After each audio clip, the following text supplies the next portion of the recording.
The war table cracked down the middle the moment Alpha King Draven Ashcroft slammed his palm against it.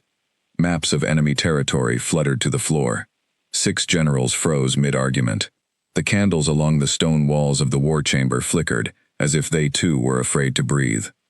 Draven's eyes were fixed on the far corner of the room, where a servant girl named Wren stood pressed against the wall, holding a tray of untouched wine cups. He was not looking at the map anymore. He was not looking at General Kale, who had just finished outlining the attack on the Holofen pack. He was looking at her, and only her, as if she had shouted something across the room. She had not said a single word. Wren felt every set of eyes turn toward her, and her stomach dropped. She had spent 3 years in this castle, learning exactly one rule that kept servants alive around a war council. Never be noticed. Never speak unless spoken to. Never let your face show what you think about the men deciding who lives and who dies. She had broken that rule without even opening her mouth, and she had no idea how. "Leave us," Draven said, his voice low and strange, still not looking away from her. "All of you, now." General Kale, a broad man with a scar that ran from his left ear to his jaw, did not move. "My king, we have not finished the strategy for the northern border. The Holofen pack will not wait for. I said leave." The words came out with a growl underneath them, the kind of sound that made the younger generals flinch and the older ones exchange worried glances. In 11 years of serving under Draven Ashcroft, none of them had ever seen him end a war council before it began. He was known across every territory for finishing what he started, for pushing meetings until midnight if it meant leaving with a plan carved in stone. This was not the king they knew. One by one, the generals filed out, boots echoing against the cold floor, murmuring to each other in tones too quiet for Wren to catch but not quiet enough to hide their confusion. Kale was the last to go, pausing at the door to look back at his king, with something between concern and suspicion. When the heavy doors finally closed, the chamber fell silent, except for the low crackle of the fire. Wren realized, with a jolt of fear, that she was now alone with the Alpha King. "Your Majesty," she said quickly, dropping into a bow so low her tray nearly slipped from her hands. "Forgive me if I did something wrong. I did not mean to interrupt the council. I will leave at once." "Don't." The single word stopped her before she reached the door. She turned back slowly, confused, her heart hammering so loud she was certain he could hear it from across the room. Little did she know, he could hear something far louder than her heartbeat. Draven stood there for a long moment, his jaw tight, his hands braced against the cracked edge of the war table. He was trying to understand what had just happened to him, and he could not find the words, because there were no words for what he had just experienced. One moment he had been listening to Kale describe troop formations. The next, a voice had exploded into his mind that was not his own. A voice full of horror, full of grief, full of a plea he was certain no one else in the room had heard. "He can't see what these plans will do to real people. He talks about villages like they are numbers on a map. My own village burned because of a war council, just like this one. Please, someone stop this, please." It was Wren's voice. He knew it the second she spoke to apologize, because the tone matched exactly, word for word, the same fear and sorrow that had ripped through his skull moments earlier. He studied her now with new eyes. She was young, perhaps 20, with dark hair pulled back in a simple braid, and hands roughened from years of labor. Nothing about her stood out in a room built for warriors and kings, and yet she had just done something no general, no advisor, no lover in his entire life had ever managed to do. She had reached him. "What is your name?" he asked. "Wren, Your Majesty. Wren Sallow." "How long have you served in this castle?" 3 years, Your Majesty." Her voice trembled slightly. She could not understand why the king of the Ashcroft pack was suddenly so interested in a servant girl who existed, by every rule of this world, to be invisible. Draven walked slowly around the broken table, his boots heavy against the stone. He needed to test something, though he barely trusted the impossible thing his mind was suggesting to him. He stopped a few feet from her and simply stared, waiting, listening inward the way he might listen for a wolf moving through the trees. And there it was again. Her thoughts, clear as a bell, layered with fear. Why is he staring at me like that? Did I do something? Is he going to punish me? My mother always said never let a king look at you twice, Because the first time he is curious, and the second time he decides your fate. Draven almost smiled, despite everything. Despite the confusion. Despite the fear crawling up his spine at the thought that something unnatural had happened to him. There was something oddly grounding about hearing a voice so honest. No one in his court spoke to him this way.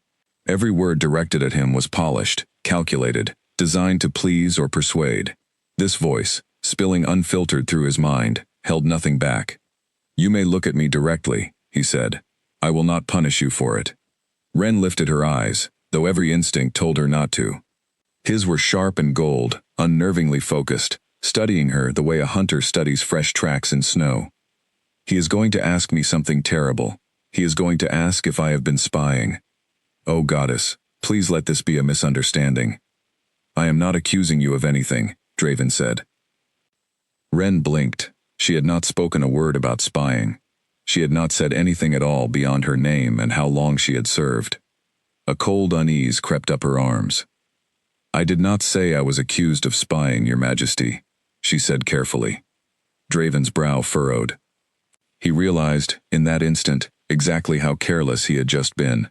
He had answered a thought instead of a spoken sentence, and now there was no way to explain it that would not sound insane. "A slip of the tongue," he said quickly. "I misspoke. You have done nothing wrong, Ren.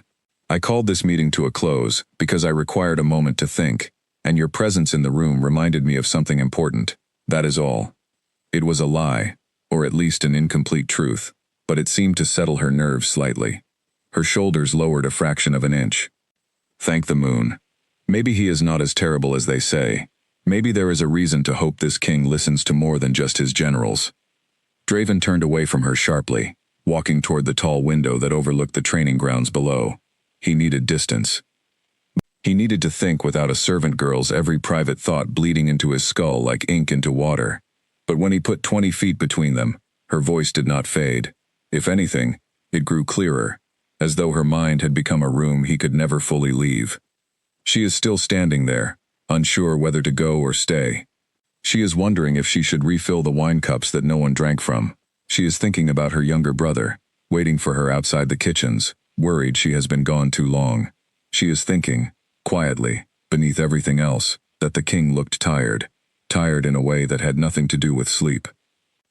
Draven pressed the heel of his hand against his temple, trying to force silence that would not come. This was not exhaustion. This was not a trick of stress after a long council meeting.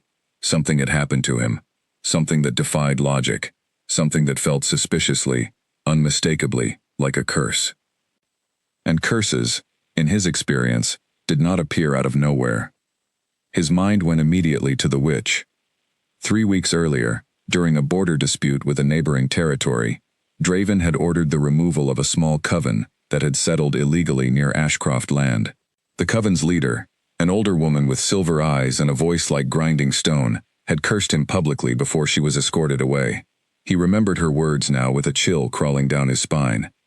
"You will learn to hear what your crown has made you deaf to."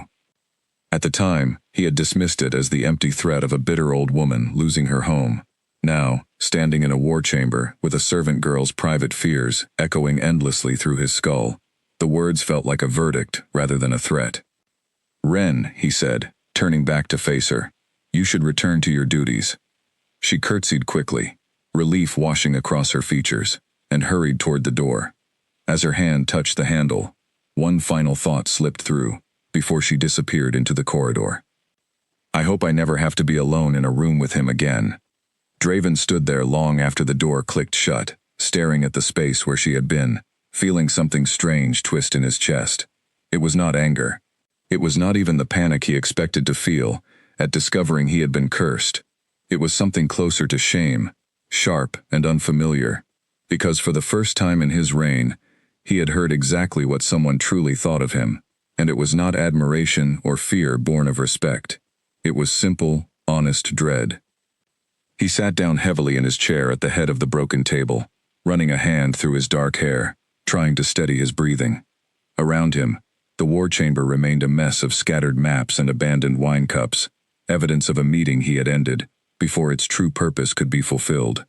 Somewhere beyond these walls, his generals were already whispering about the king who had, for the first time in memory, walked away from a war council without giving an order. He needed answers. He needed to understand what the witch had done to him, how far this curse reached, and whether it would fade with time, or whether he was now bound to hear the servant girl's every silent word for the rest of his days. But beneath the fear and the confusion, a smaller, quieter thought began to take shape in his mind, one he did not dare say aloud. For the first time since he had taken the throne, someone in this castle had told him the truth, even if she never meant for him to hear it. He rose from his chair, straightened his coat, and walked toward the door with a plan already forming. He would summon his most trusted advisor, a healer, who had studied old magic long before serving in his court, and he would find out exactly what had been done to him. But he would do it quietly, without alarming his generals, without giving Chaol reason to suspect weakness, at a moment when the pack could not afford it. Outside the war chamber, the corridors of Ashcroft Castle stretched long and cold under torchlight, and somewhere among the servants moving briskly toward the kitchens, a young woman named Wren carried a tray of wine cups she never got to serve, unaware that the most powerful man in the territory could now hear every secret thought that crossed her mind. She had no idea that her life, quiet and unnoticed for 3 long years, had just changed forever. And neither, truthfully, had his. Elias Rook arrived at the private study above the war chamber before the sun had fully risen. He was the only person within these walls Draven trusted, with matters that could not be spoken of in front of generals or servants. A healer who had spent decades studying the old magic that most in the pack dismissed as superstition. He carried a leather satchel filled with dried herbs, small vials, and a notebook thick with handwritten notes collected over a lifetime. "You said this was urgent," Elias said, setting his satchel on the desk. He was an older man, silver-haired, with the kind of steady calm that came from having seen too many strange things to be shocked by one more. "You look as though you have not slept." "I have not," Draven admitted. He paced the length of the study, arms crossed tightly over his chest. "Elias, I need you to tell me everything you know about the curse spoken by the witch we removed from the northern border 3 weeks ago." Elias's expression sharpened with interest. "The silver-eyed one. Her name was Marigold, if I recall correctly. What did she say to you exactly?" Draven repeated the words slowly, careful not to miss a single syllable. "You will learn to hear what your crown has made you deaf to." Elias sat down slowly in the chair by the window, his fingers steepled beneath his chin. "That is not a curse chosen lightly. Words like that are shaped with purpose. Tell me, Draven, since yesterday's council, have you noticed anything unusual? Anything you cannot explain?" Draven hesitated only a moment before answering honestly. He told Elias everything, the voice that had cut through his mind during the war council, the fear and grief layered beneath it, the way it had continued even after Wren left the room, as though her thoughts had somehow attached themselves permanently to his own mind. He explained how her voice had not faded with distance, how it had grown clearer the longer he focused on her, how it followed him even now as she moved somewhere through the castle far below. Elias listened without interrupting, his expression growing more serious with every detail. When Draven finished, the healer was quiet for a long moment, staring out the window toward the training grounds. "This is not a common curse," Elias finally said. "This is a binding of thought, and it is exceptionally rare. From what you describe, the witch has tied your mind to hers, to the servant girl's, in a way that lets you hear her private thoughts as clearly as spoken words. Such magic requires enormous strength, and it is never cast without intention." "Why her?" Draven asked. "Why this particular servant, someone I had never spoken to before yesterday?" Elias considered the question carefully. "It may not be about her specifically. It may be about what she represents. A witch like Marigold does not simply want to punish you, Draven. She wants to teach you something, and curses of this nature are almost always built around a lesson the caster believes their target refuses to learn." Draven thought of the words again, "what your crown has made you deaf to." He thought of the war council, of Chaol's plans for the Holofen pack, of the maps spread across the table marking villages as strategic points, rather than homes filled with people. He thought of Wren's private plea, the grief buried beneath her fear, her memory of a village burned by a war council, much like the one he had just ended. "She wants me to hear what my decisions actually cost," Draven said quietly. "That would be my guess," Elias agreed.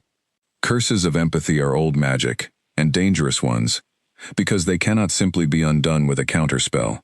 They typically require the caster's forgiveness, or the completion of whatever lesson they were meant to teach. Some fade only when the one cursed has proven, through action, that the lesson has taken root. Draven sank into the chair across from Elias, feeling the weight of what he was hearing settle heavily on his shoulders. So I am bound to hear this girl's every thought, until I somehow prove myself worthy of freedom from it. Possibly, Elias said, though I would caution you against viewing this only as a burden. What you are describing, the ability to hear someone's true thoughts without the filter of fear or flattery, is something most kings would give a great deal to possess, even briefly. You have been given a rare kind of honesty, Draven. Few rulers ever hear it. Draven let out a slow breath, running a hand across his jaw. It does not feel like a gift, it feels like an invasion. Hers and mine. Perhaps it is both, Elias said gently. Tell me, does the sound of her thoughts trouble you because they are unpleasant, or because they are true? The question struck deeper than Draven expected, and he did not answer right away. He thought of Ren's fear as she stood in the corner of the war chamber, the grief buried in her memory of a burned village, the quiet hope she had allowed herself when she believed, even briefly, that her king might be capable of listening. None of it had been an accusation, it had simply been honest. They are true, Draven admitted.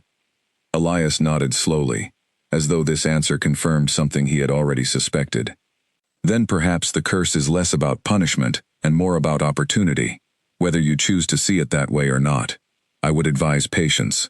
Do not attempt to force this bond away before you understand it fully.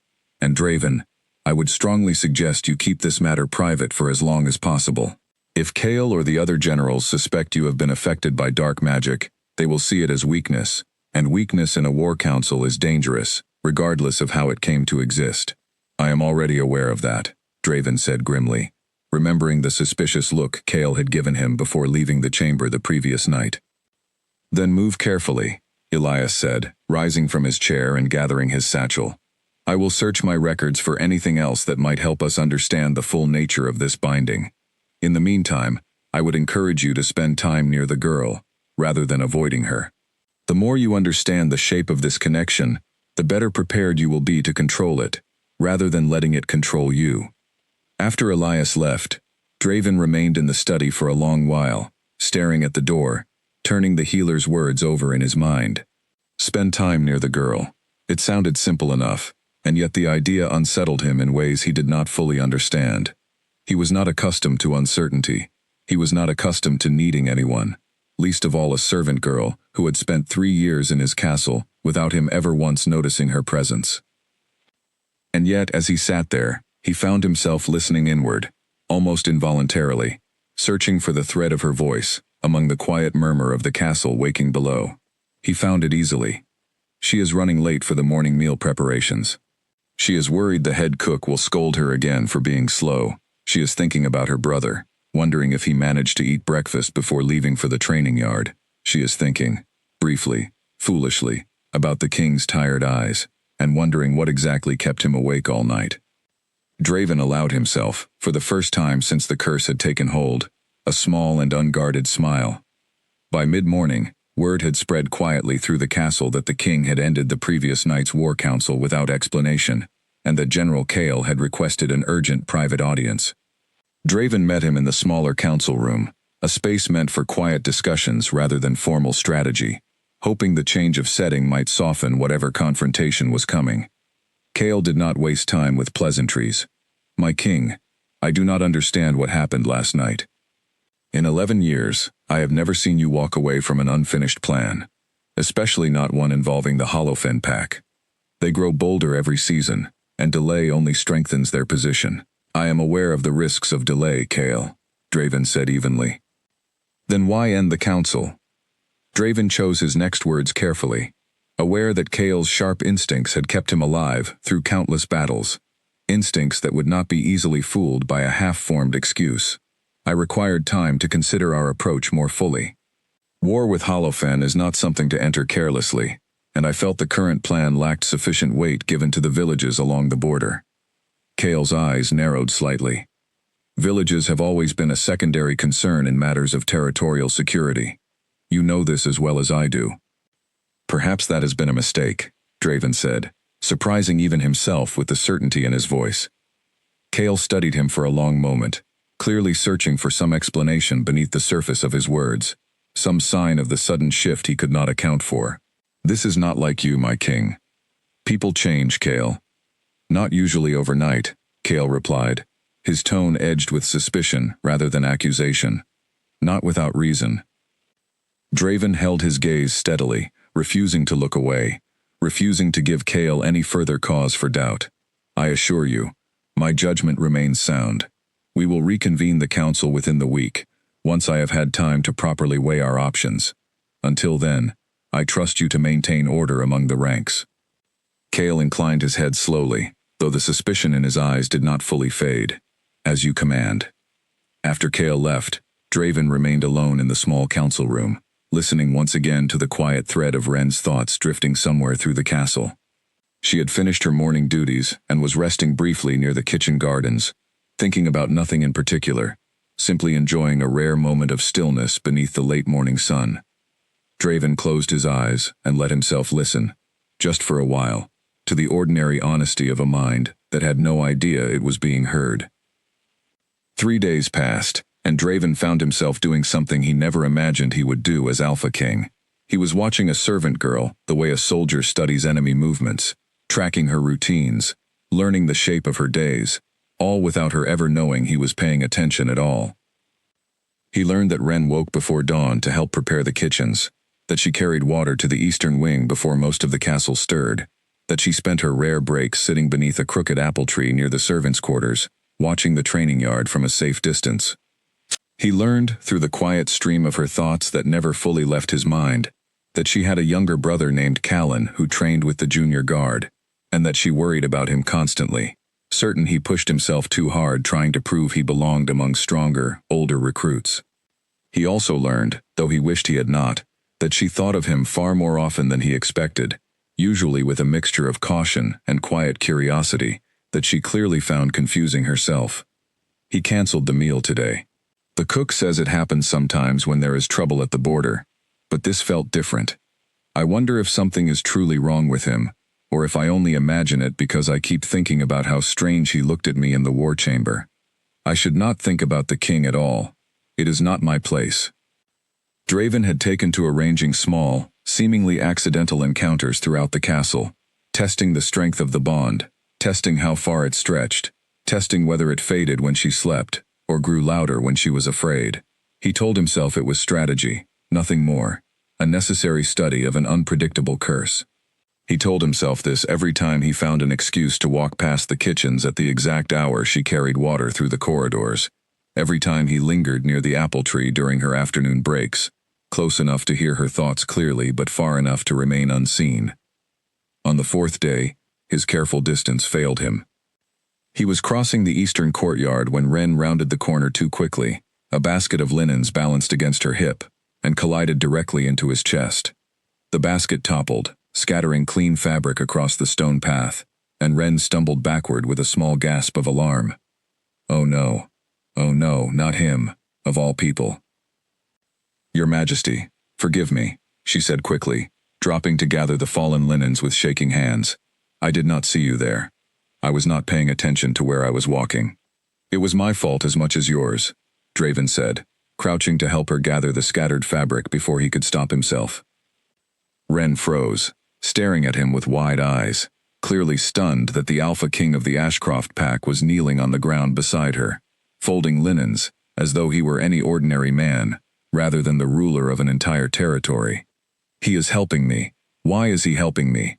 Kings do not do this. Something is very strange about all of this. You do not need to help me, Your Majesty, she said quickly, reaching for the fabric still in his hands. Please, I can manage on my own. I am aware you can manage, Draven said, handing her the folded linen anyway. That does not mean I should stand idle while you clean up a mess I helped create. Ren accepted the fabric hesitantly, her cheeks coloring slightly with embarrassment. She rose to her feet, clutching the basket against her chest, clearly eager to end the encounter as quickly as possible. Please let this be over. Please do not let him ask why I am staring at him like this. Draven fought the urge to smile at the honesty of her panic, though he kept his expression carefully neutral. "You seem troubled, Ren." "I am simply in a hurry, Your Majesty. The head cook expects these linens before the midday meal. I am not troubled. I am terrified. Why does he keep noticing me? This is not normal. Servants are not noticed. That is the entire point of being a servant." "Then I will not delay you further," Draven said, stepping aside to let her pass. "Though I would ask that you take more care rounding corners in the future. Not everyone you encounter will be as forgiving as I was today." It was meant as a light remark, an attempt at something resembling humor, but the moment the words left his mouth, he heard her thoughts shift into something far heavier. Forgiving. He does not know the meaning of that word, not truly. Forgiving would mean listening to the villages that burn because of his wars. Forgiving would mean caring about people who are not warriors or nobles. I should not think this. I should not think any of this near him. Draven's jaw tightened slightly, though he kept his expression composed. "You believe I am not a forgiving man." Ren's eyes widened in alarm, and for a moment, Draven realized his mistake too late. He had answered a thought again, exactly as he had during their first encounter in the war chamber, and this time, there was no meeting full of distracted generals to explain away the strangeness of it. "I did not say that, Your Majesty," she said carefully, her voice barely above a whisper. "No," Draven admitted slowly, choosing his next words with far greater caution than before. "You did not." Ren stared at him for a long, uncertain moment, something shifting behind her eyes, a suspicion she could not yet name but clearly felt tugging at the edges of her thoughts.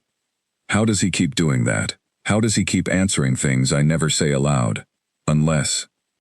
Draven watched the realization begin to form in her mind, watched the fear building beneath it, and knew with sudden certainty that he could not allow this confrontation to happen here, in the open courtyard, where any passing servant or guard might overhear something neither of them could afford to explain. "You should deliver those linens before the cook grows impatient," he said quickly, stepping back and putting deliberate distance between them. Ren hesitated, clearly wanting to ask something, clearly sensing that something was deeply wrong, but years of training as a servant, who knew better than to question a king, won out over her curiosity. She curtsied quickly and hurried away across the courtyard, disappearing through the kitchen doors without looking back.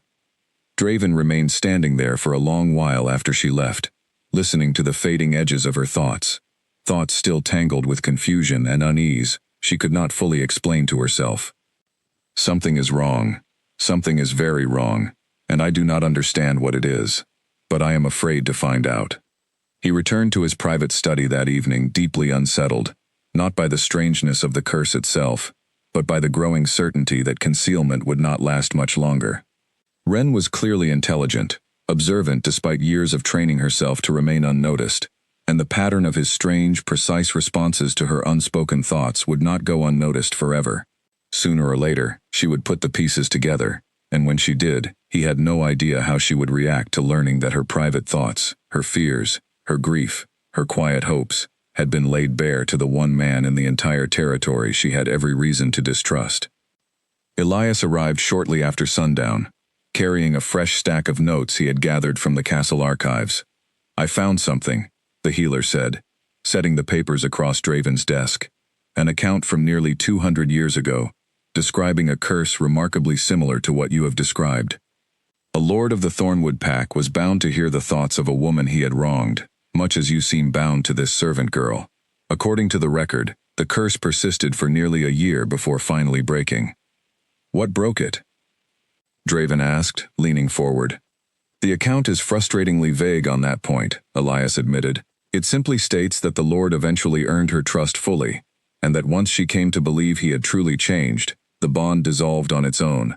It suggests the curse requires not simply good intentions from the one cursed, but genuine, demonstrated change witnessed and believed by the one whose thoughts are bound to his." Draven exhaled slowly, running a hand through his hair. "So I must earn her trust, entirely, before I have any hope of being free of this." "It would seem so," Elias said, "though I would caution you against approaching this as a task to be completed for your own benefit alone. Curses of this nature tend to sense insincerity. If your only motivation is to end the bond, rather than to truly examine the choices that led the witch to curse you in the first place, I suspect the magic will resist you at every turn. Draven thought of Ren's fear in the courtyard, the suspicion already beginning to form in her mind, the quiet grief buried beneath years of careful, practiced silence. He thought of the war council, of villages reduced to strategic points on a map, of a servant girl who had spent 3 years in his castle believing, correctly, that no one in power would ever truly listen to what she had to say. She almost realized the truth today, Draven admitted quietly. I answered her thoughts without meaning to, twice now. I do not know how much longer I can keep this hidden from her. Elias considered this carefully. Perhaps hiding it is not the wisest path forward, Draven. If the curse requires her trust to break, concealment will only delay the very thing you need to achieve. Trust is rarely built on secrets, and if she reacts with fear, or worse, if she flees the castle rather than remain near a king who has been listening to her every private thought without her consent, then that is a risk you will have to weigh carefully, Elias said. But consider this. She already senses that something is wrong. The longer you allow her suspicion to grow unanswered, the more frightening the eventual truth will seem when she finally discovers it. Sometimes, Draven, the honest path, however difficult, causes far less damage than the careful lie meant to protect us from it. Draven sat with those words long after Elias departed, staring out the study window at the darkened training grounds below, listening once more to the distant, quiet thread of Ren's thoughts as she settled into an uneasy sleep somewhere in the servants' quarters. Her mind, even in rest, carried traces of the unease from earlier that day, fragments of worry drifting through half-formed dreams. He knew, with growing certainty, that Elias was right. The truth could not remain hidden much longer. Not from a mind as sharp and observant as hers, and not from a bond growing stronger with every day that passed between them. The only question that remained was whether he possessed the courage to tell her himself, before the curse forced the truth into the open, in a manner far less kind than anything he could offer her now. Callan Sallow was 17 years old, lean and quick on his feet, and utterly convinced that the only way to earn respect among the junior guard was to outwork every recruit twice his size. Ren had watched her brother push himself relentlessly since their parents died in the border conflict 5 years earlier, throwing himself into training with a determination that worried her far more than it impressed her. She found him in the training yard late that afternoon, nursing a bruised knuckle after a sparring match that had clearly not gone in his favor. "You are going to break something eventually," she said, sitting down beside him on the low wooden bench along the yard's edge. "Better a bruise now than a mistake later," Callan replied, flexing his hand carefully. "The senior guard says the Holofen pack grows bolder every season.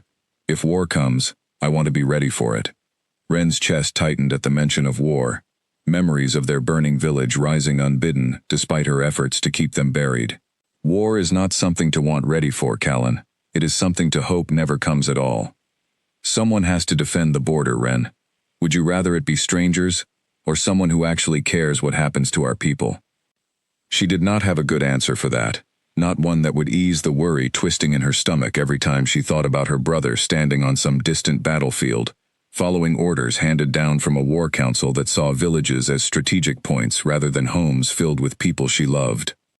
Their conversation was interrupted by the arrival of General Kale, striding across the training yard with the kind of purposeful energy that immediately drew every recruit's attention. He paused near where Callan sat, studying the boy with an assessing eye. "Sallow, is it?" Kale asked. Callan scrambled to his feet immediately, straightening with obvious nervousness. "Yes, General. Your instructor tells me you have improved considerably this season. Keep at it, and you may find yourself considered for advanced training before long." Callan's face lit up with a pride Ren had not seen in him for months, and despite her own worries, she found herself smiling at the sight of it. Kale moved on without another word, continuing his inspection of the training yard, and Callan turned to his sister with barely contained excitement. "Did you hear that? Advanced training, Ren. That could mean everything for us." "I heard," she said softly, though the words settled uneasily in her chest. She loved her brother fiercely, and she understood, in a way that ached, why he threw himself so completely into the pursuit of strength and recognition. Their parents' deaths had left him with a hunger to prove that their family was worth more than the tragedy that had shaped their childhood. But every step closer to advanced training was a step closer to the front lines of whatever war the council eventually decided to wage, and Ren could not shake the fear that history was preparing to repeat itself. That evening, walking back toward the servants' quarters after her duties finally ended, Ren found herself thinking again about the strange encounters with the king over the past several days. The way he seemed to answer questions she had never asked aloud. The way his eyes had studied her in the courtyard, with an intensity that felt less like a king's idle curiosity, and more like a man trying desperately to understand something he could not fully explain.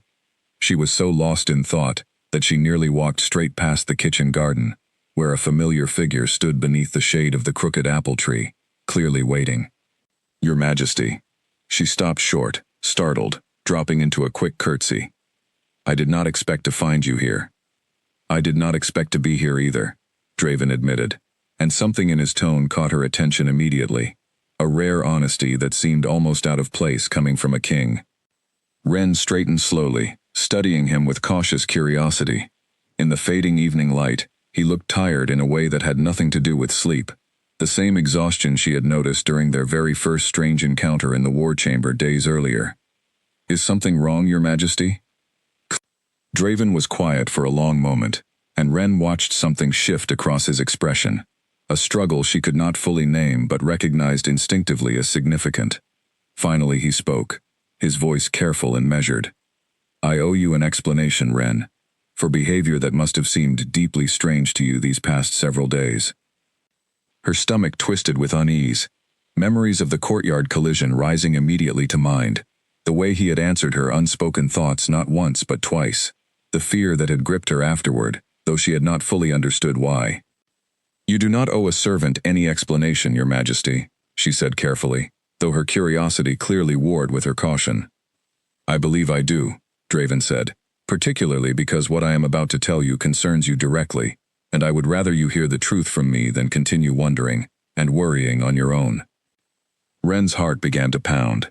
Something about his tone, serious and unusually vulnerable, told her that whatever he was about to say would change something significant, though she could not have guessed how significant it would truly be. "You may speak freely, Your Majesty.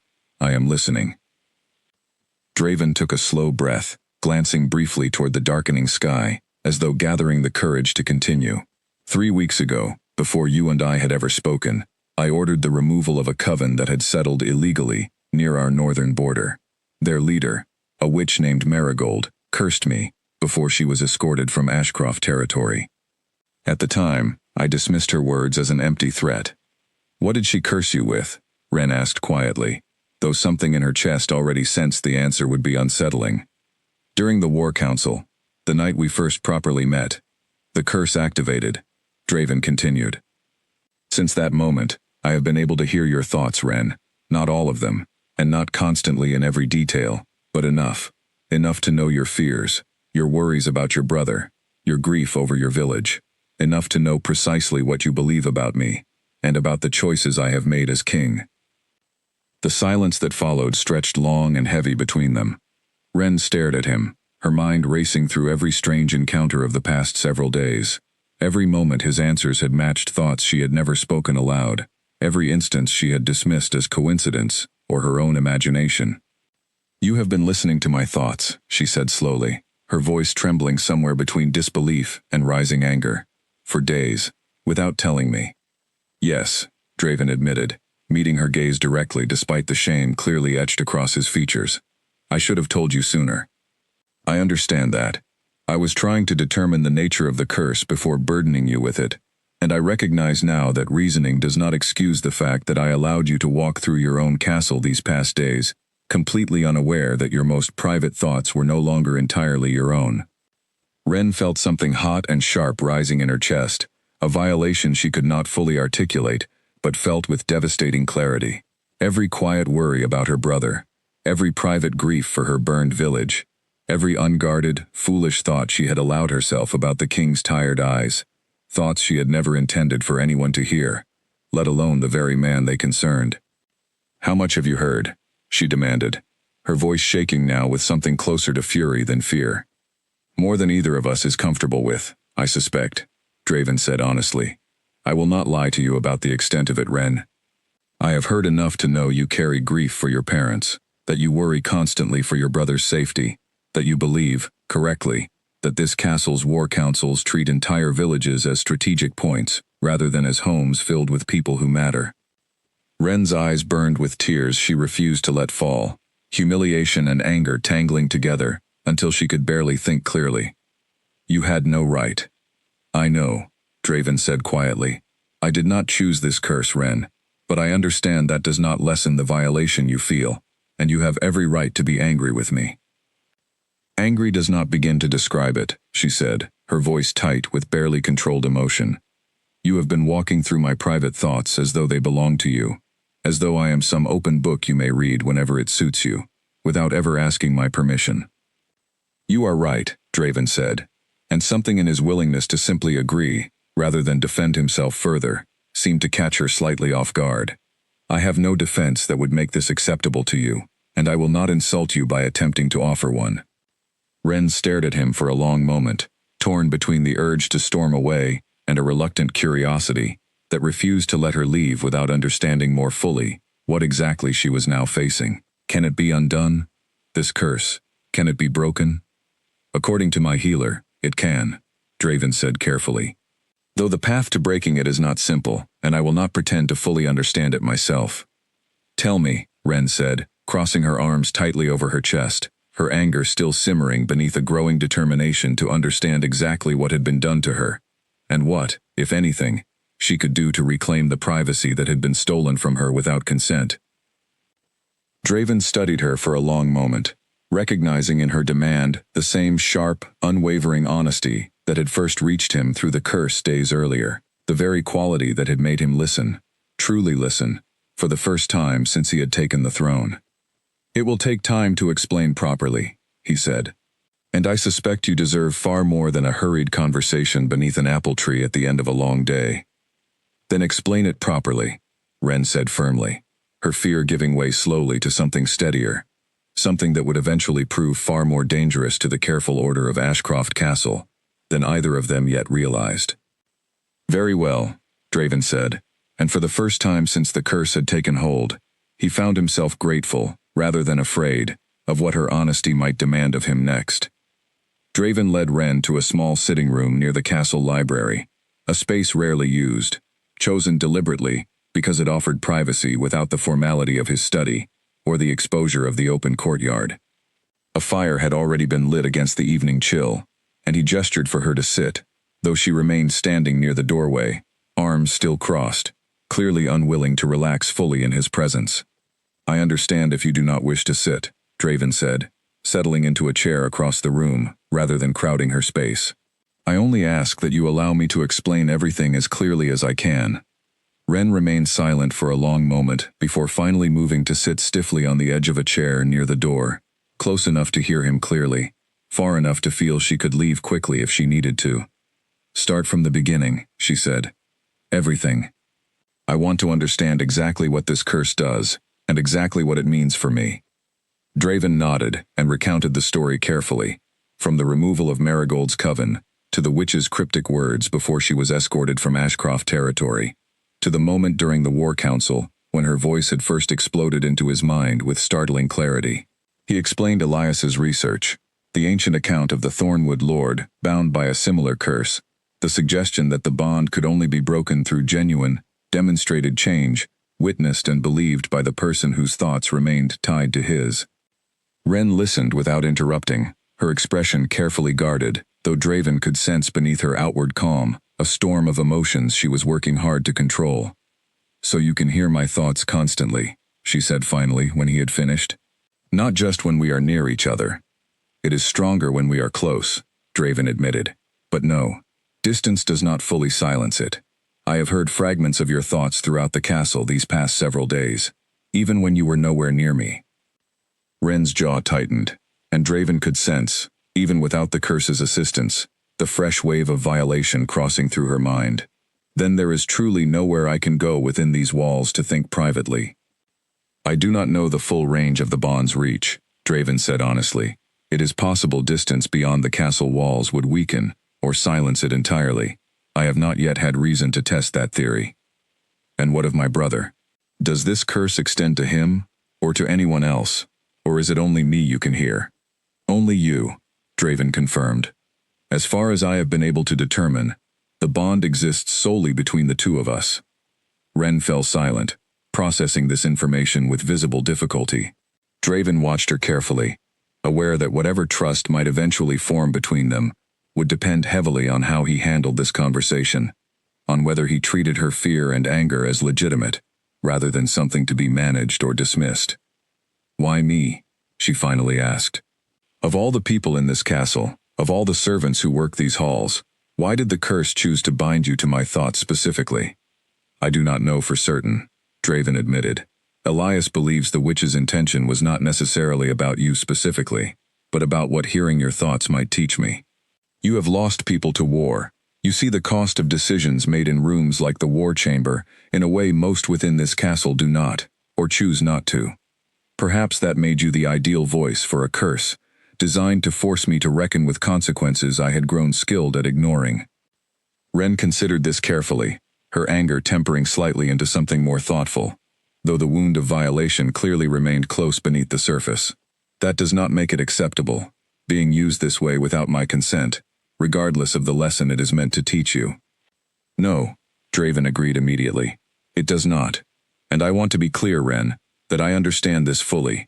Whatever benefit this curse might eventually offer in shaping better decisions for this territory does not erase the violation you have experienced these past several days, unknowingly, without any choice in the matter." Something in his willingness to acknowledge this so directly, without excuse or deflection, seemed to ease some of the tension in her shoulders, though her guard remained firmly in place. "What happens now? You said the curse can be broken, but that the path is not simple." "According to the account Elias found, it requires genuine change on my part, change you come to trust fully and believe in," Draven said. "I understand this places an unfair burden on you, asking you to somehow prove or disprove whether I have changed sufficiently to earn my own freedom from a curse you never asked to be part of." "You are right that it is unfair," Ren said, some sharpness returning to her voice. "I did not ask for any of this. I did not ask to have my private grief exposed to the king, who ordered the removal of a witch's coven without a second thought. I did not ask to become some measure by which your growth as a ruler will be judged." "I know," Draven said quietly, "and I will not pretend I have any right to ask this of you. But I would like to ask regardless, if you are willing to hear it." Ren's eyes narrowed slightly, wary but curious despite herself. "Ask what exactly?" "I would like the chance to prove that I am capable of listening, truly listening, to the things you and others like you have tried to tell this castle's war councils for years, and have never been heard," Draven said carefully. "Not because it would free me from the curse, though I will admit that outcome holds appeal, but because I believe, having heard your thoughts these past several days, that you are right about a great deal I have failed to properly consider." Ren studied him for a long moment, searching his expression for any sign of insincerity, any hint that his words were simply another form of manipulation, designed to secure her cooperation. She found, to her surprise, something that looked remarkably like genuine uncertainty. A king who seemed as unsettled by this situation as she felt herself. "And if I refuse to help you? If I decide I want nothing further to do with this curse, or with you, then I will respect that decision," Draven said firmly. "I will not force you into any role you do not wish to play in this, Ren.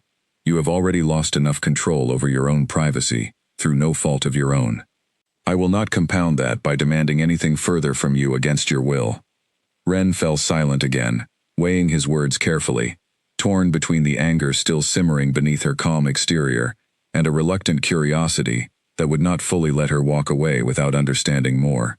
She thought of her brother, throwing himself into training with dangerous determination, chasing recognition from a war council that had already proven willing to send young recruits toward battles decided in rooms like the one where this entire situation had begun.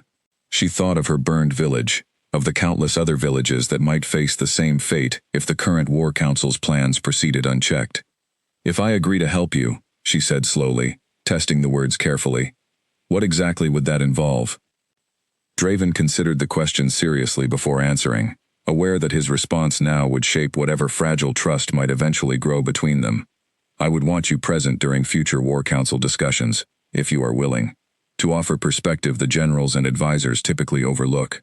I would want your honest thoughts, spoken directly this time, rather than through a curse neither of us chose, on the decisions being made regarding the border conflict and the villages caught within it. You want me to advise a war council, Ren said, disbelief creeping into her voice.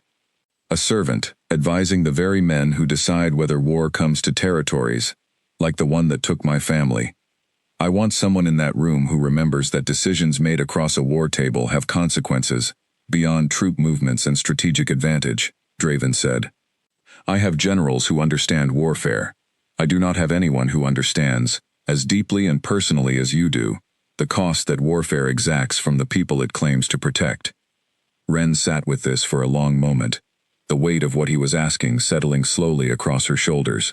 It was an enormous request, one that would place her directly in the path of powerful men like General Kale, men who would likely resent a servant's presence in discussions they considered far above her station. And yet, beneath her lingering anger at the violation she had experienced, she recognized something she had not expected to find in this conversation. A genuine, if imperfect, opportunity to be heard, in a way she had never imagined possible. I will consider it, she said finally, her voice careful and measured. But I want conditions, Your Majesty, if I am to agree to any of this. Name them, Draven said immediately. You will not listen to my thoughts without my knowledge again. Not that you seem to have full control over that, Ren said. But you will tell me, honestly, whenever you sense the bond growing stronger, or whenever you hear something significant. I will not be deceived a second time. Agreed, Draven said without hesitation. And you will treat whatever I say in that war chamber with the same weight you give your generals, not as the idle opinion of a servant girl allowed into the room out of obligation. Agreed, Draven said again, meeting her gaze steadily. You have my word, Ren. Ren studied him for a long moment, weighing the sincerity in his expression against everything she had learned about him these past several days, both through the curse and through his own admission. Finally, she rose from her chair, smoothing her skirts with hands that had finally stopped trembling. Then I will consider your offer carefully, Your Majesty, she said.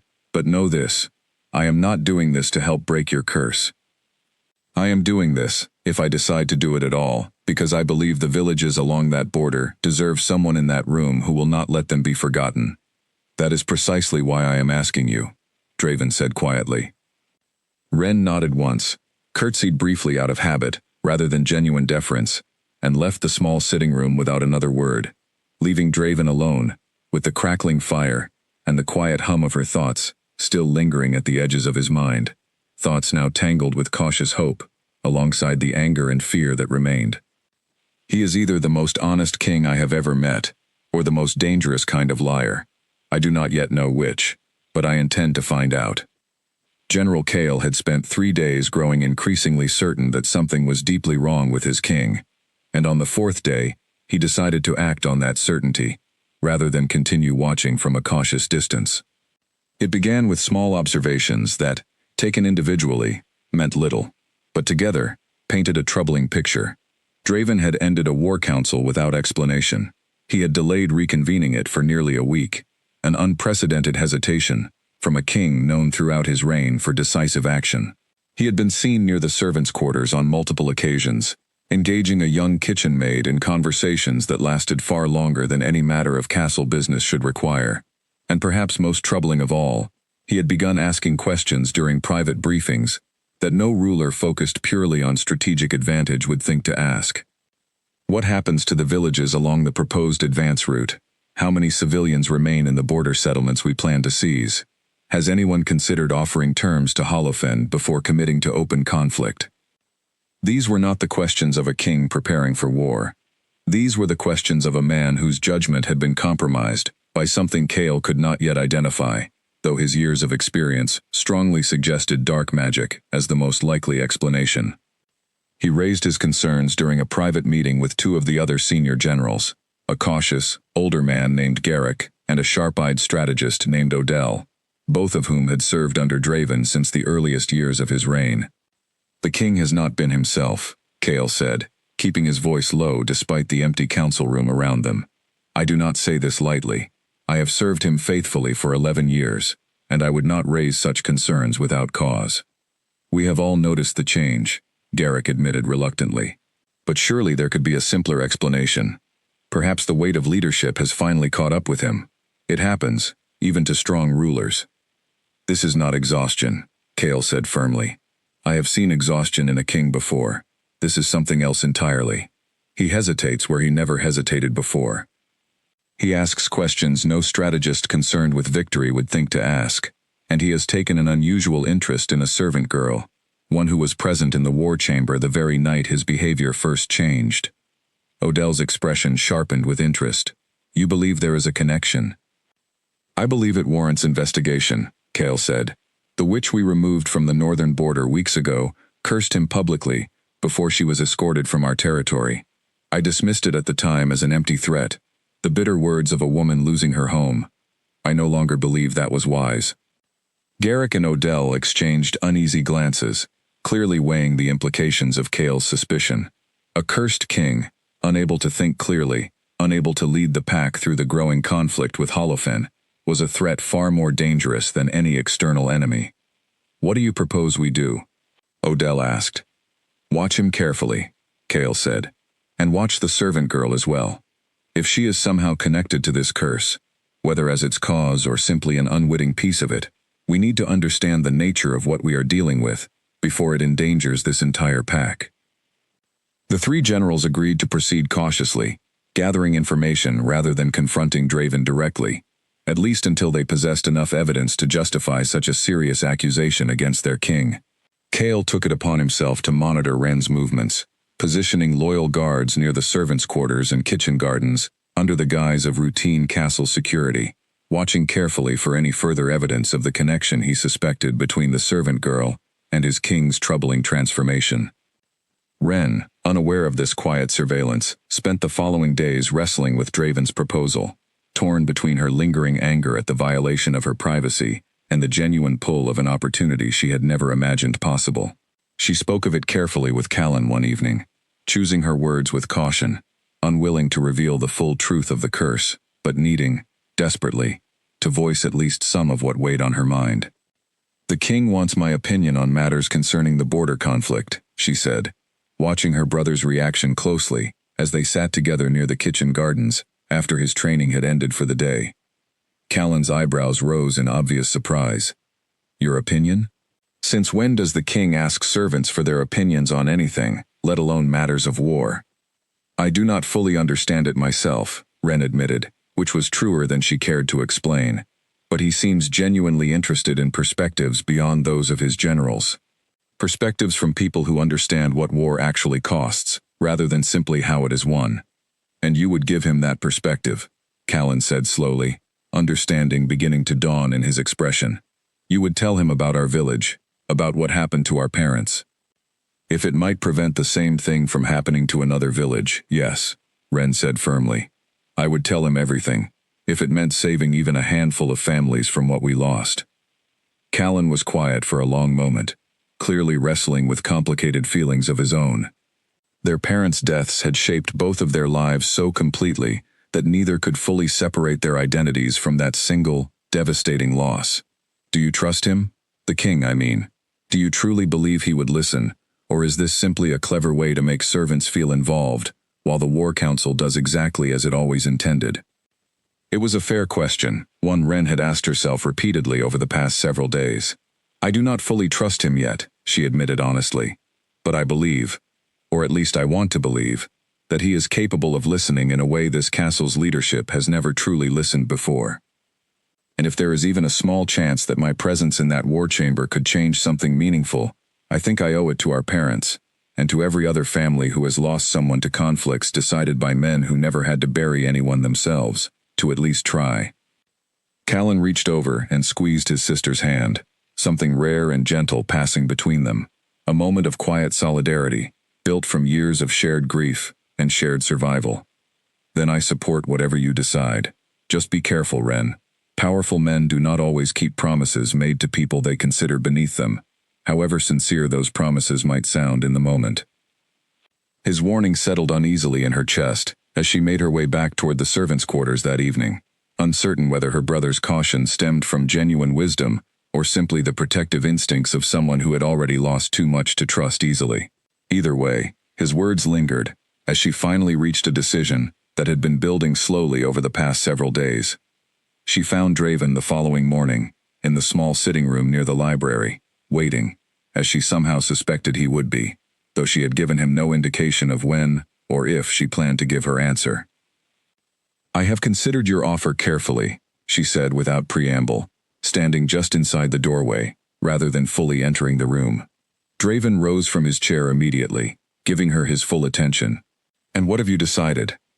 "I will help you," Ren said, her voice steady, despite the uncertainty still churning beneath her calm exterior. "Not because I trust you fully, Your Majesty, because I do not yet. But because I believe the border villages deserve a voice in that war chamber, even if that voice belongs to someone the rest of your council will consider entirely unworthy of a seat at that table." "Thank you," Draven said, and something in his tone carried genuine relief, rather than mere satisfaction at having secured what he needed. "I understand what this asks of you, and I do not intend to take it lightly."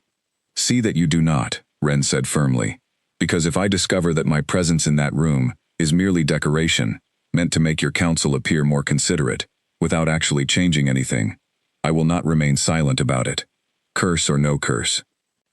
Draven allowed himself a small, genuine smile at the sharpness in her voice, the same unflinching honesty that had first reached him through the curse days earlier, now delivered directly, without magic's interference, with all the force of her own conviction behind it. "I would expect nothing less from you," he said. Neither of them noticed the guard stationed quietly near the corridor beyond the sitting room, watching the exchange with careful attention, before slipping away to report what he had witnessed, directly to General Kale, whose suspicions, it seemed, were about to be confirmed in ways far more significant than he had initially anticipated. The war chamber felt different when Draven called the council back into session, a week after its abrupt ending, though the difference was not immediately visible to those filing in through the heavy doors. The same map still hung along the walls, the same long table, repaired now after the crack Draven's fist had left in it, still stretched between rows of waiting chairs. But at the far end of the room, standing quietly near the wall rather than seated among the generals, stood Ren, dressed in a plain but clean gown, rather than her usual servant's uniform, her hands folded carefully in front of her, her expression composed, despite the nervous energy radiating just beneath the surface. General Kale noticed her immediately upon entering, his expression darkening with barely concealed suspicion as he took his seat near the head of the table. Garrick and Odell exchanged uneasy glances as they settled into their own chairs, clearly having been briefed on the guard's report from days earlier. The other generals and advisors, unaware of the tension already simmering among the pack's senior leadership, simply looked confused by the presence of an unfamiliar young woman standing where no servant typically remained during council proceedings. "Before we begin," Draven said, taking his place at the head of the table, "I want to introduce someone whose perspective will be included in our discussions moving forward. This is Ren Sallow.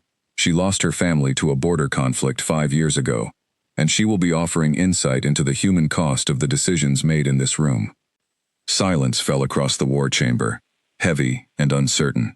Several of the older generals shifted uncomfortably in their seats, clearly unaccustomed to any servant, let alone one so young, being granted a formal voice in matters of strategic importance. Kale's jaw tightened visibly, though he said nothing, choosing instead to wait and observe rather than challenge his king directly in front of the full council. "My king," Odell finally said carefully, "with respect, matters of war strategy require military expertise. I mean no offense to the young woman, but I fail to see how her presence serves this council's purpose. Her presence serves the purpose of ensuring we do not lose sight of what we are actually deciding when we discuss troop movements and border advances," Draven said firmly. "We speak of settlements and strategic points. Ren can speak of what those words actually mean, for the people who live within them." Kale leaned forward slightly, his sharp eyes fixed on Draven, with an intensity that suggested careful calculation rather than open hostility. "And what, precisely, prompted this sudden concern for perspectives beyond military strategy, my king? 11 years I have served this council, and never once has such a consideration shaped our proceedings." The question hung in the air, loaded with implications neither man spoke aloud. And Draven felt the weight of Ren's gaze from across the room, steady and watchful, waiting to see how he would handle the very confrontation she had feared might undermine whatever progress they hoped to make.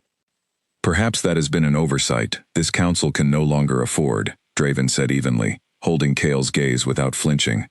We are discussing a war that could cost countless lives, Cale.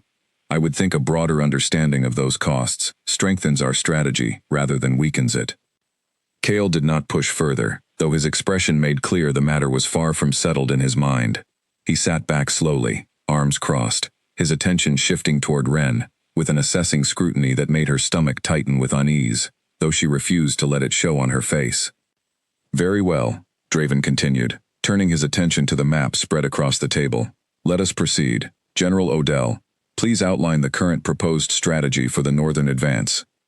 Odell rose and detailed the plan much as he had during the previous council meeting, marking proposed troop movements along the border, identifying key settlements that would need to be secured to maintain a strategic advantage over the Holofen Pack. Draven listened carefully, allowing the presentation to proceed uninterrupted, though he glanced occasionally toward Ren, watching her expression tighten with growing distress as Odell described the settlements marked for seizure. When Odell finished, Draven turned to Ren directly. You have heard the proposed strategy. What would you like this council to understand about the settlements marked along this route? Ren hesitated only a moment before stepping forward, her voice steady, despite the nervous energy Draven could sense radiating from her, even without the curse's assistance. The settlement marked here, she said, pointing to a location near the center of the proposed advance, is very similar to the village I grew up in, before it was destroyed during the last border conflict. It likely has no more than 300 residents, mostly farmers and craftspeople, families who have lived there for generations. When soldiers move through settlements like this during military campaigns, the destruction is rarely limited to strategic infrastructure. Homes burn, livestock is lost, families are displaced with nowhere to go, and many, like my own family, do not survive the experience at all. Several of the generals shifted uncomfortably, though Garrick, the older and more cautious of Cale's allies, leaned forward with genuine interest rather than dismissal. You speak from direct experience, Garrick said, his tone carrying more respect than Ren had anticipated from anyone in the room. I do, Ren confirmed. My parents died when our village was caught between two warring forces, neither of which particularly cared what happened to civilians caught in their path. I do not say this to accuse this council of malice. I say it because I believe, if given the chance to consider it fully, this council would prefer strategies that achieve their military objectives, without inflicting that same devastation on families who have no part in the conflict, beyond the misfortune of living along a contested border. Draven watched the room carefully, gauging the reactions rippling across the gathered generals and advisors. Some remained skeptical, clearly viewing Ren's perspective as naive sentiment, rather than practical strategic consideration. Others, like Garrick, seemed genuinely moved by the directness of her testimony, the weight of lived experience carrying force that abstract strategic discussions had never quite achieved. What would you propose instead? Draven asked, turning the question back to the full council, rather than simply accepting Ren's perspective at face value. If we agree that minimizing civilian devastation strengthens rather than weakens our position, what alternative approach might achieve our strategic objectives while reducing that cost?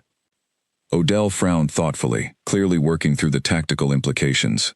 We could consider evacuation corridors, allowing civilians safe passage before any military advance begins. It would require additional coordination and resources, but it is not impossible. We could also open diplomatic channels before committing to open conflict, Garrick added, warming to the discussion despite his initial reservations. The Holofen Pack has shown willingness to negotiate in the past, when previous rulers approached them directly, rather than assuming military action was the only viable path forward. Cale remained silent through this exchange, his expression carefully neutral, though Draven could sense the general's continued skepticism simmering beneath the surface. Finally, when the discussion paused, Cale spoke, his tone measured but pointed. These are reasonable considerations, and I do not dismiss them entirely. But we cannot allow sentiment to override strategic necessity. The Holofen Pack has grown increasingly aggressive along our shared border. Delay, however well-intentioned, gives them time to strengthen their position further. I am not suggesting delay for its own sake, Draven said. I am suggesting we approach this conflict, if it becomes unavoidable, with strategies that account for the full cost of our actions, rather than treating civilian devastation as an acceptable and unavoidable consequence of military necessity.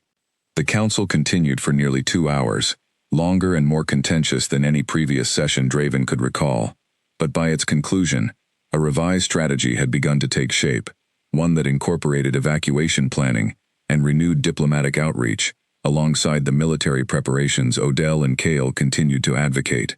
It was not the complete transformation Wren might have hoped for, and she made clear, in the brief moments Draven caught her eye across the room, that she recognized the compromises still weighted heavily toward the interests of military strategy, rather than civilian protection.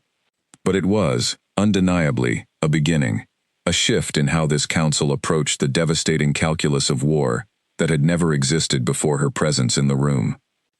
As the council finally adjourned, generals and advisors filing out in murmuring clusters, clearly still processing the unusual proceedings they had just witnessed, Kale lingered near the doorway, watching Wren gather herself to leave, with an intensity that made her deeply uneasy.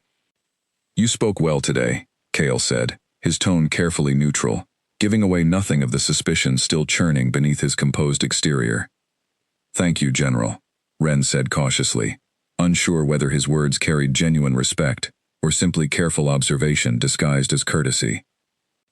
"Tell me," Kale continued, "how exactly did a kitchen servant come to earn such unusual confidence from our king? It is, I think you would agree, a remarkable transformation, considering you were entirely unknown to this council only weeks ago." Wren felt her pulse quicken, acutely aware of the careful trap embedded within his seemingly casual question. "I lost my family to a border conflict, General. I believe His Majesty felt that perspective was valuable to this council's discussions." "Perhaps," Kale said, studying her with sharp, assessing eyes that missed very little. "Or perhaps there is more to this sudden change than a simple appreciation for perspective. I intend to find out precisely what that might be, Miss Sallow. You would do well to remember that not everyone in this castle will extend you the same trust our king apparently has." He left without waiting for her response, his boots echoing down the corridor with purposeful, unhurried steps, leaving Wren standing alone in the emptying war chamber, her earlier sense of cautious accomplishment now tangled uneasily with a fresh and unmistakable dread. Something told her that General Kale's suspicion would prove far more dangerous in the days ahead than she had initially allowed herself to imagine. Kale did not waste time after the council meeting. Within a day, he had summoned Elias to a private meeting of his own, using the pretense of a minor injury sustained during training to justify the request without raising immediate suspicion. "You have served as this castle's healer for many years," Kale said once the door was securely closed behind them. "I trust your discretion, Elias, which is why I am asking you directly, rather than going through official channels. Has the king consulted you recently regarding matters beyond ordinary health concerns?" Elias kept his expression carefully neutral, though internally he felt the weight of the question settle uneasily in his chest. "General, you understand that whatever the king discusses with me in confidence is not mine to share, regardless of who is asking." "I understand that entirely," Kale said, "but I am not asking you to betray his confidence for idle curiosity, Elias. I believe our king may be under the influence of dark magic, magic that is actively compromising his judgment, at a moment when this pack cannot afford weakness. If that is true, and if you possess knowledge that could confirm or deny that suspicion, I would ask you to consider carefully where your true loyalty lies. To the king's privacy, or to the pack's safety." Elias studied the general for a long moment, weighing the genuine concern evident beneath Kale's carefully measured words against his own promise to Draven to maintain silence regarding the curse. He had known Kale for many years, had watched him serve the pack with unwavering loyalty through countless conflicts, and he did not doubt the sincerity of the general's worry, even if he disagreed with the conclusions Kale seemed determined to reach. "I cannot confirm or deny specific details of any conversation I may have had with our king," Elias said carefully. "But I will say this, General. Whatever changes you have observed in his behavior recently are not, in my assessment, evidence of compromised judgment. If anything, I believe they reflect judgment finally operating with a fuller understanding of the consequences our decisions carry." Kale's eyes narrowed, clearly parsing the careful ambiguity of Elias's response for whatever confirmation it might contain. That is not the reassurance you seem to believe it is, Elias. A fuller understanding, achieved through what means, precisely? Through the influence of a servant girl who appeared in his life at the exact moment his behavior began shifting so dramatically? I cannot speak further on this matter, Elias said firmly, recognizing the danger of continuing this conversation any further, without Draven's explicit permission. I would suggest, General, that if you have genuine concerns about our king's judgment, you raise them with him directly, rather than pursuing answers through those he has sworn to confidence. Cale studied him for a long moment, before finally nodding, though the suspicion in his expression remained entirely unchanged. Very well, Elias. I appreciate your discretion, even if it frustrates my efforts to understand what is truly happening within this castle. After Cale departed, Elias immediately sought out Draven, finding him in his private study, reviewing the revised border strategy that had emerged from the previous day's council meeting. Cale suspects the curse, Elias said without preamble, closing the study door firmly behind him. Draven looked up sharply. How much does he know? Not the specific details, but enough to be dangerously close to the truth, Elias said. He believes your judgment has been compromised, possibly through dark magic connected to Ren's sudden presence in your life. I did not confirm his suspicions, but I fear my careful non-answers may have only strengthened his conviction that something significant is being concealed from him. Draven set down the strategy documents, running a hand through his hair as he considered the implications of this development. Cale was not a man easily deterred once he had fixed his sights on a suspicion, and his loyalty to the pack, however genuine, could quickly become dangerous if he decided the curse represented a threat requiring intervention rather than simply understanding. I need to speak with him directly, Draven said finally, before he takes matters into his own hands, based on incomplete information. I would agree, Elias said, though I would caution you carefully regarding how much you choose to reveal. Cale's loyalty to this pack runs deep, but so does his instinct to eliminate threats he perceives, and I fear he may not immediately understand the difference between a curse designed to teach and a curse designed to control. Draven found Cale later that evening in the training yard, reviewing reports by torchlight long after most of the castle had retired for the night. The general looked up as Draven approached, his expression guarded but not hostile, years of loyal service ensuring at least a baseline respect, even amid his mounting suspicions. My king, Cale said, setting aside his reports. I did not expect to find you here at this hour. I understand you have been asking questions about my recent behavior, Draven said directly, choosing to address the matter without preamble, rather than allow suspicion to fester further in the shadows.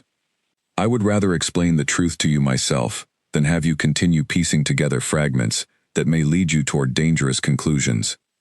Cale's expression sharpened with immediate attention. Then there is something to explain. Yes, Draven admitted.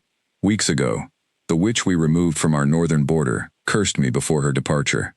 Since that time, I have been able to hear the private thoughts of the servant girl, Ren Sallow, whenever she is near enough for the bond to reach her. Cale's jaw tightened visibly, his hand instinctively moving toward the hilt of the blade at his side, though he made no further movement, clearly working to process this revelation with the discipline of a soldier rather than the reaction of a frightened man. You have been cursed, and you allowed her, this servant girl, to sit in our war council without informing the rest of us of the true nature of your connection to her. I understand how this appears, Draven said carefully. But I assure you, Cale, the curse does not control my judgment. If anything, it has forced me to confront judgment I had allowed to grow careless, dismissive of costs I should have weighed far more seriously, long before this curse ever took hold. How can you be certain of that? Cale demanded, his composure cracking slightly beneath genuine alarm. How can you trust your own perception of your judgment, when that very judgment is the thing potentially compromised by dark magic? This is precisely the danger I feared, my king. A curse that convinces its victim the changes it forces upon him are improvements, rather than manipulation. The accusation struck harder than Draven expected, and he found himself hesitating, forced to consider the uncomfortable possibility buried within Cale's warning. Was his growing conviction that the War Council needed to weigh civilian cost more carefully truly his own judgment, freely reached, Or was it simply the curse's influence, shaping his perception in ways he could not fully recognize from within?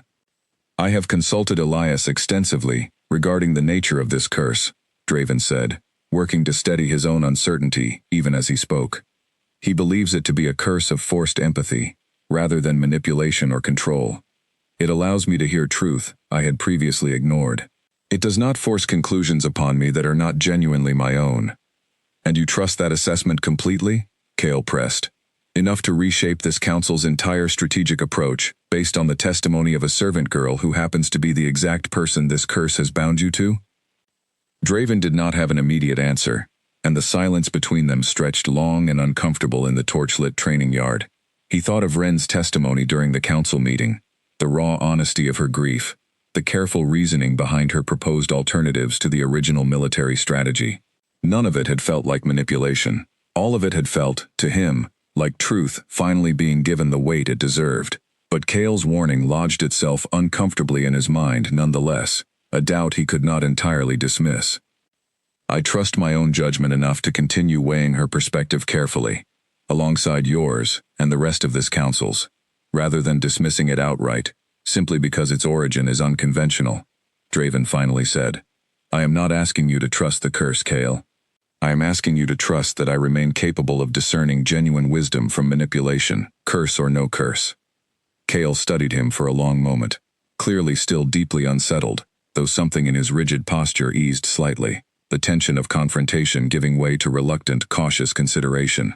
I have served you faithfully for 11 years, my king. I will continue to do so, but I will not pretend this revelation does not trouble me deeply, and I would ask that you allow me to continue watching this situation carefully, for the safety of this pack, if nothing else. I would expect nothing less from you, Draven said honestly. Your vigilance has served this pack well through countless conflicts, Kale. I do not ask you to abandon it now, only to extend some measure of patience while we determine the full nature of what we are dealing with. Kale nodded slowly, though his expression made clear the matter remained far from settled in his own mind. As Draven turned to leave the training yard, the general's voice stopped him one final time. My king, one more matter. The servant girl, Wren. Does she fully understand the danger her position now carries? Not simply from this curse, but from those within this castle, who may not share your newfound conviction that her presence serves this pack's best interests. The question settled uneasily in Draven's chest as he considered it, recognizing the genuine warning embedded within Kale's suspicion, regardless of its underlying motivation. Wren had agreed to step into a role that placed her directly within the sights of powerful men who resented her sudden influence, powerful men who might view her, correctly or not, as a threat to strategies they believed essential to the pack's survival.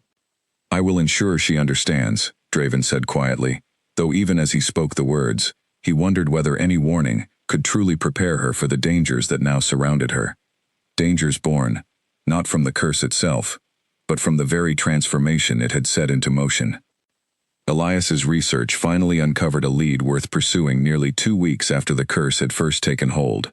Buried within an old trading ledger from a village near the northern border, he found a brief mention of a healer woman matching Marigold's description, living quietly in the forested hills beyond Ashcroft territory, since her coven's removal. If this account is accurate, she has not traveled far, Elias told Draven, spreading a rough map across the study desk. Perhaps a day's ride north, near the old mill stream. It is worth investigating directly, if you hope to understand this curse fully, rather than relying solely on second-hand historical accounts. Draven agreed immediately, though he insisted, over Elias's mild objection, that Wren accompany them. She had earned, through her participation in the council, and her willingness to face Kale's mounting suspicion, the right to understand fully the source of the curse that had upended her privacy so completely. They departed at dawn 3 days later, traveling quietly with only Elias and a single trusted guard for protection, avoiding the attention that a larger royal procession would inevitably draw. Wren rode alongside Draven through the forested hills, the tension between them from earlier weeks having settled gradually into something more complicated, not quite trust, but no longer simple suspicion either. What do you hope to gain from finding her? Wren asked as they navigated a narrow trail winding deeper into the hills, autumn leaves crunching beneath their horses' hooves. Understanding, Draven said honestly. And perhaps, if such a thing is possible, some path toward resolving this curse in a manner that serves both our interests, rather than simply mine. You still think of ending it then, Ren said, something guarded creeping back into her voice. I think of understanding it fully, Draven corrected gently. Whether ending it remains the right path forward is a question I no longer feel confident answering alone. They found Marigold's cottage just before midday, tucked into a small clearing near the mill stream, exactly as the ledger had described, smoke curling gently from its chimney into the crisp autumn air. The witch herself emerged before they had even fully dismounted, her silver eyes sharp and knowing, as though she had anticipated this visit long before it arrived. Alpha King, she said, her voice carrying the same grinding stone quality Draven remembered from their first encounter. I wondered how long it would take you to find your way here. You knew I would come, Draven said, dismounting carefully. I hoped you would, Marigold replied, her gaze shifting toward Ren with an assessing curiosity that made the younger woman shift uncomfortably beneath the older woman's scrutiny. And I see you have brought the very voice my curse chose to bind you to. Interesting. I did not choose her specifically, you understand. The curse simply searches for whoever's truth you most need to hear. Then explain to me fully what this curse requires, Draven said, and what path exists toward releasing Ren from a burden she never asked to carry. Marigold gestured toward the small clearing before her cottage, inviting them to sit upon rough wooden benches, arranged near a modest garden of herbs and late autumn flowers. The curse I placed upon you, Alpha King, was never meant as simple punishment. You ordered my coven removed from land we had settled peacefully, without violence, without threat, simply because our presence inconvenienced your territorial ambitions. I watched you make that decision without a single thought given to where we might go, or what we might lose. I have watched countless rulers make similar decisions throughout my long life, weighing lives and homes as mere obstacles to strategic convenience. I understand now the weight of decisions I made too carelessly, Draven said, but understanding alone does not undo the harm already caused, to your coven or to countless others. No, Marigold agreed, it does not, which is precisely why the curse requires more than simple understanding to release its hold. It requires demonstrated change, sustained over time, witnessed and believed genuinely by the one whose voice you have been forced to hear. And if that change occurs, Ren said, finally speaking directly to the witch who had so completely upended her life these past weeks, the curse simply releases on its own? Marigold turned her attention fully toward Ren, studying her with an intensity that made the younger woman straighten despite her nerves. It releases when you, specifically, come to believe fully that his transformation is genuine and lasting, rather than a temporary concession born from the discomfort of hearing thoughts he cannot otherwise silence. The curse reads your conviction, child, not simply his actions. If you doubt him, even after he has changed his behavior, the bond will remain. Ren absorbed this information carefully, aware of the enormous weight it placed upon her own judgment, her own willingness to extend trust to a king she had only recently learned to see as something other than a distant, indifferent ruler. What if I never fully believe it? She asked quietly. What if my doubt simply never fades, regardless of what he does? Then the curse remains, indefinitely, Marigold said simply. I will not pretend that is a comfortable answer, but it is an honest one. This curse does not operate on convenient timelines, child. It operates on truth, and truth cannot be rushed toward a conclusion, simply because both of you grow weary of waiting for it.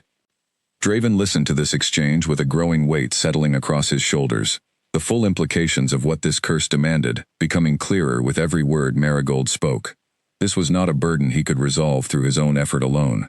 It required Ren's genuine belief, freely given, that whatever changes he made were lasting and true, not simply a performance calculated to secure his own freedom.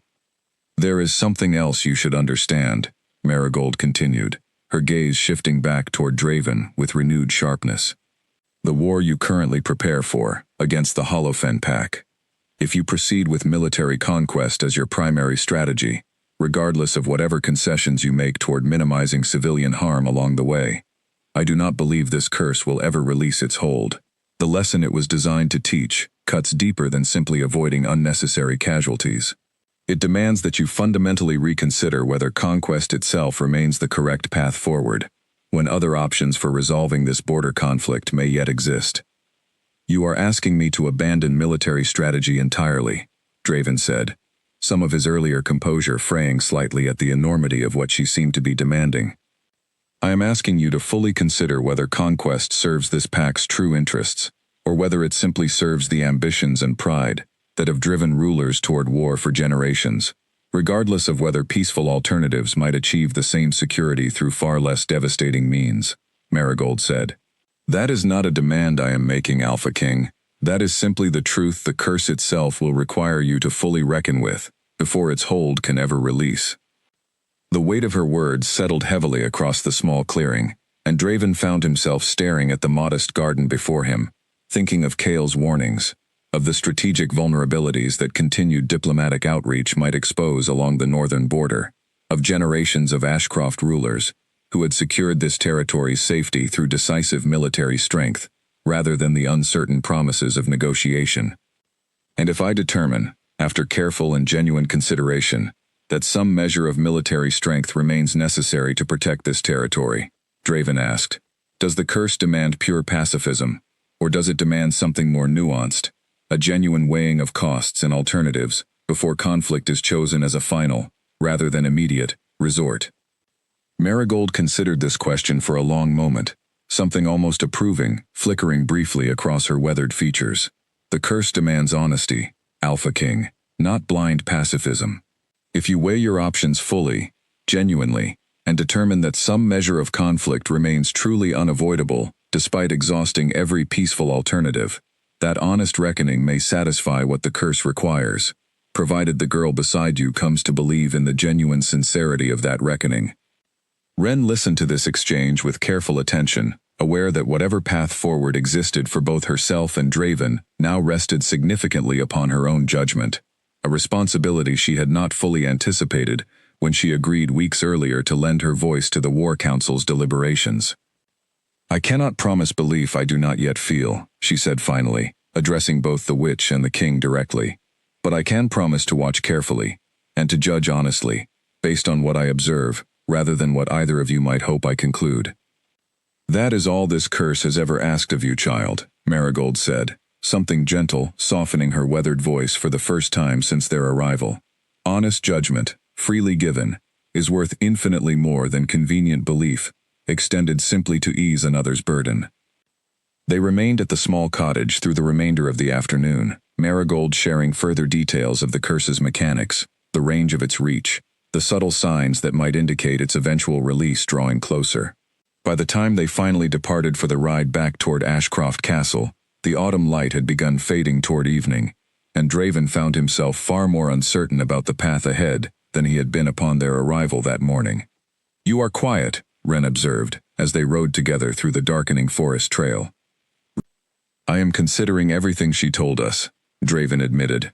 The curse asks more of me than I initially understood, not simply careful strategy, but a genuine reckoning with whether this entire conflict with Holofen serves any purpose beyond ambitions I have inherited, without properly questioning them. That sounds like a difficult reckoning, Ren said carefully. It is, Draven agreed, but I find, surprisingly, that I no longer resent the difficulty of it. Perhaps that, more than anything else, tells me something meaningful about how far I have already come since that first night in the war chamber. Ren studied him carefully in the fading evening light, something shifting subtly in her own expression, a crack forming, however small, in the careful wall of doubt she had maintained since first learning the truth of the curse binding them together. She said nothing further as they continued their ride back toward the castle, but the silence between them now carried something different than it had that morning, something that felt, tentatively and cautiously, like the earliest beginnings of genuine trust. The final War Council session that would determine the fate of the Holofen conflict convened 3 weeks later, and this time, no one in the chamber questioned Ren's presence standing near Draven's side, rather than against the distant wall where she had first stood as an unnoticed servant, carrying wine cups no one would drink. In the weeks between their visit to Marigold's cottage and this final session, Draven had pursued diplomatic channels with a persistence Kael had initially viewed with deep skepticism. Envoys traveled between Ashcroft and Holofen territory, carrying proposals for shared border management rather than conquest, for trade agreements that might address the resource disputes driving much of the underlying tension, for mutual security arrangements that would protect both territories without requiring either to surrender land or sovereignty. It had not been easy. Holofen's own leadership remained deeply suspicious of Ashcroft's sudden shift toward negotiation, certain at first that it represented some elaborate strategic deception rather than genuine reconsideration. Draven had persisted anyway, sending Elias personally on several occasions to communicate directly with Holofen's healers and advisors, building slow, careful trust through consistent honesty, rather than the calculated diplomacy both territories had grown accustomed to expecting from each other. Cale had watched this entire process with cautious, evolving respect, his initial suspicion of the curse gradually giving way to grudging acknowledgement that whatever force drove Draven's transformation, the results themselves proved increasingly difficult to dismiss as mere weakness or manipulation. The Holofen delegation has agreed to the proposed terms, Odell announced to the assembled council, spreading a formal treaty document across the repaired war table. Shared management of the contested border settlements, with joint patrols rather than unilateral military presence, and a trade agreement addressing the resource disputes that originally drove this conflict toward war. A murmur of surprise rippled through the gathered generals and advisors, many of whom had genuinely believed, weeks earlier, that war with Holofen remained inevitable, regardless of whatever careful diplomatic efforts Draven pursued. Garrick, who had grown into one of the strongest supporters of this alternative approach since Wren's initial testimony months earlier, nodded with obvious satisfaction. "This is a significant achievement, my king," Garrick said, "achieved without a single life lost on either side of the border." "It is an achievement that belongs to this entire council," Draven said, though his gaze shifted briefly toward Wren, acknowledging silently the role her testimony and perspective had played in shaping this outcome from its very earliest stages, and to voices this council too often failed to properly consider before now. Cale remained quiet through most of the proceedings, studying the treaty document with careful attention before finally speaking, his tone measured, but no longer carrying the sharp suspicion that had defined his response to these changes weeks earlier. "I will admit, my king, that I doubted this path from its very beginning. I believed diplomacy, however well-intentioned, would ultimately fail against a pack as consistently aggressive as Holofen has proven throughout previous conflicts. I am pleased, and genuinely relieved, to acknowledge that my doubt was misplaced." "Your caution served this council well throughout this entire process, Cale," Draven said, "even when it challenged conclusions I had already reached. That is precisely the vigilance this pack requires from its leadership, curse or no curse." The acknowledgement of the curse, spoken openly now before the full assembled council rather than concealed as a private matter between only a select few, drew renewed murmurs of surprise from those generals and advisors who had remained unaware of the true circumstances behind Draven's transformation these past months. Draven had decided, with Wren's full agreement, that continued secrecy served no further purpose, now that the curse's lessons had shaped outcomes the entire pack could witness and evaluate for themselves.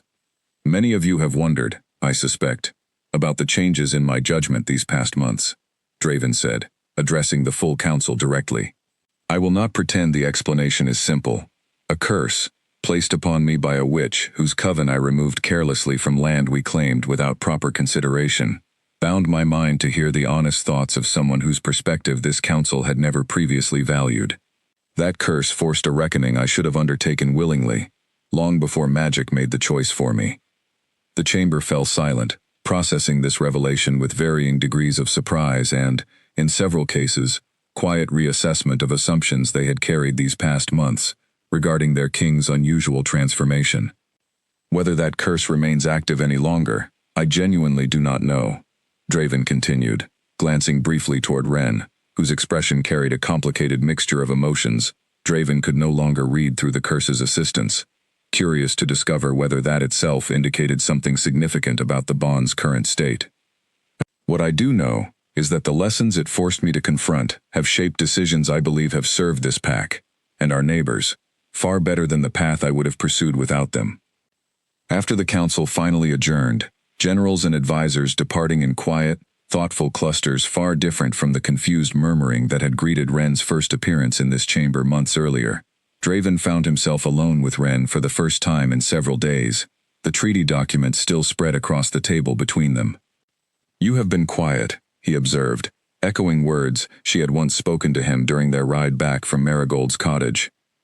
"I have been listening," Ren said carefully, "waiting to understand whether the peace you achieved with Holofen was truly the honest reckoning Marigold demanded, or simply another calculated strategy dressed in more comfortable language." "And what have you concluded?" Draven asked, genuine uncertainty coloring his voice. Uncertainty that had nothing to do with the curse, and everything to do with how deeply he had come to value her honest judgment these past months. Ren studied him for a long moment, memories flooding through her mind unbidden, memories of his willingness to sit with difficult truths rather than deflect them, his patience through months of careful diplomatic effort that could easily have failed and driven him back toward the simpler certainty of military conquest, his consistent respect for her voice, even as Kale and others questioned her presence in rooms she had never imagined herself entering. "I believe it was honest," she said finally, something warm and unguarded finally breaking through the careful caution she had maintained since that very first strange encounter in the war chamber all those months earlier. "I believe you have genuinely changed, Draven, not simply in the decisions you have made, but in how you weigh the cost of decisions still to come." The moment the words left her mouth, something shifted in the air between them, subtle but unmistakable, a weight lifting that neither of them had fully anticipated feeling until its absence made itself known. Draven reached inward, instinctively, searching for the familiar thread of her thoughts that had accompanied him constantly these past months, and found, for the first time since that fateful night in this very chamber, only quiet, ordinary silence. "It is gone," he said softly, wonder coloring his voice. "I can no longer hear you." Ren's eyes widened slightly, understanding immediately what this meant. The curse finally released exactly as Marigold had promised, dissolved not through any single dramatic gesture, but through months of patient, genuine transformation that had earned her honest belief, rather than simply her cautious tolerance. "How does it feel?" she asked, curious despite herself, watching his expression carefully for any sign of relief or regret at the sudden absence of a connection that had shaped so much of these past months for both of them. Draven considered the question seriously before answering, surprised to discover the answer was more complicated than simple relief. "Quieter," he admitted, "though I find, oddly, that I do not feel as relieved as I expected to feel. I had grown accustomed to hearing your honesty so directly. I worry, now, whether I will remember to seek it out deliberately, rather than relying on magic to deliver it whether I sought it or not." Ren considered this thoughtfully, something warm settling in her chest at the genuine vulnerability in his admission. "Perhaps that is precisely the final lesson this curse intended to teach," she said. "Not simply to hear honest truth when magic forces it upon you, but to seek it out willingly, consistently, long after the magic that first delivered it has faded entirely. Then I will need someone willing to keep offering that honesty directly," Draven said carefully, "now that magic no longer ensures I hear it whether I wish to or not." Ren met his gaze steadily, understanding the quiet request embedded within his words, an invitation extended not from desperation or obligation, but from genuine respect earned slowly and carefully across months of shared difficulty and eventual, hard-won trust. "I believe that could be arranged," she said, "provided you continue proving yourself worthy of hearing it, curse or no curse." Draven allowed himself a genuine, unguarded smile, the first he had felt so completely free to offer since this entire strange journey had begun. "I would expect nothing less from you, Ren Sallow." Outside the war chamber, Ashcroft Castle continued its ordinary rhythms, servants moving through familiar corridors, guards standing watch along familiar walls, the border with Holofen finally settling into a peace neither territory had believed truly possible only months earlier. And within that chamber, where a curse had first forced an Alpha King to hear truths he had spent too long ignoring, a servant girl, who had once believed herself destined to remain forever unnoticed, now stood as an equal voice in decisions that would shape her territory's future for years to come, not because magic demanded it, but because honest trust, patiently built, had finally made it possible. The war council that had once ended abruptly on its very first day now continued its work with a foundation far stronger than fear or command had ever provided, built instead on the simple, difficult, and ultimately transformative power of genuinely listening to voices too long left unheard.